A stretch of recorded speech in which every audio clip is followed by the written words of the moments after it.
आता वयात मोठ्या राजकीय टॉपलाईन बातम्या। उपमुख्यमंत्री एकनाथ शिंदेंची 4 मंत्र्यांच्या कामगिरीवर नाराजी, जनतेच्या कामावर आणि पक्षवाढीवर लक्ष द्या, शिंदेंच्या मंत्र्यांना सूचना।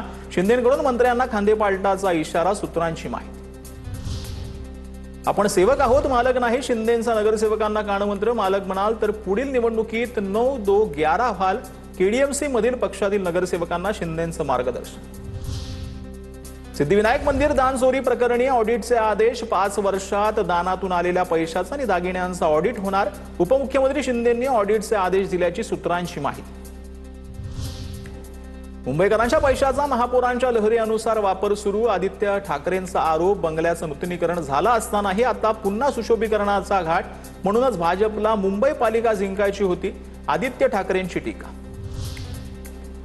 चौफेर टीकेनंतर अखेर पालिकेचं वादग्रस्त टेंडर मागे, गेल्या 5 दिवसात 2 प्रस्ताव मागे घेण्याची वेळ। आलिशान गाड्यांच्या पाठोपाठ आता महापौर बंगल्याच्या वादानंतर टेंडर मागे।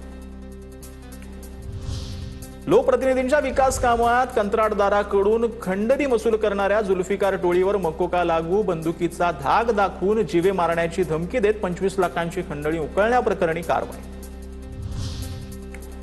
माजी खासदार विनायक राऊत यांच्या विरोधातील आरोपण प्रकरणामध्ये 7 ऑगस्टला निकाल दिला जाणार। 2 दिवसांनंतर पुन्हा ठाणे कोर्टात सुनावणी पार पडणार। सून गिरिजा राऊत यांच्याकडून राऊत कुटुंबियांवरती छळाचे आरोप।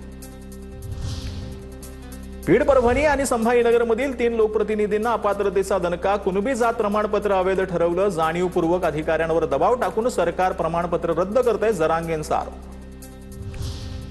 संतोष देशमुख हत्या प्रकरणामध्ये पुढील सुनावणी 11 तारखेला होणार। बीडच्या विशेष मकोका न्यायालयात आज आरोपी महेश केदारच्या जामीन अर्जावर सुनावणी। हत्येवेळी व्हिडिओमध्ये महेश केदार दिसत असल्यानं सरकारी पक्षाकडून जामिनाला विरोध।